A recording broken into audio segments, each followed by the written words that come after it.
సువార్త, మంచి వార్త ప్రేమించుకుంటూ వాళ్ళరా అదేమి చేయాలంటే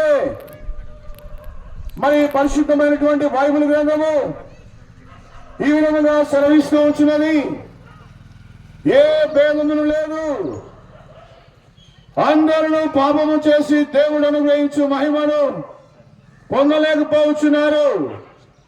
ఈనాడు మనుషులలో ప్రేమించుండి వాళ్ళరా ఎన్నో భేదములు ఉంచున్నవి.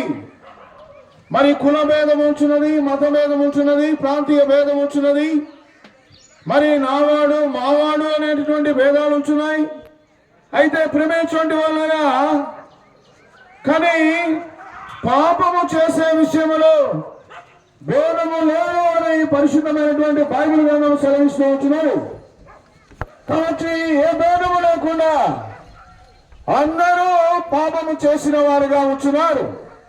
పాపమును బట్టి మానవుని యొక్క జీవితంలో శాంతి లేదండి, పాపమును బట్టి నెమ్మది లేదండి, పాపమును బట్టి మనశ్శాంతి లేదండి.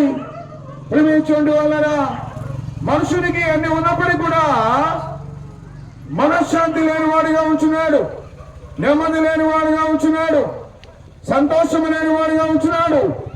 కనుకనే ఈ ఉదయ కాలం నెమ్మదినిచ్చే దేవుడు, సమాధానమునిచ్చే దేవుడు, మనశ్శాంతినిచ్చే దేవుడు ఈ శుభవార్తను, మంచి వార్తను, దేవుని యొక్క ప్రేమ వార్తను మీ మధ్యకు తీసుకొని వచ్చిన వారంగా ఉన్నాము.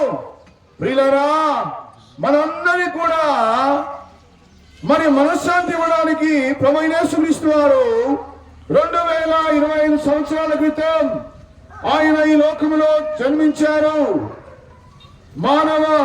మానవుడుగా నరవతారిగా యేసుక్రీస్తు ప్రభువు వారు ఈ లోకములో అవతరించాడు.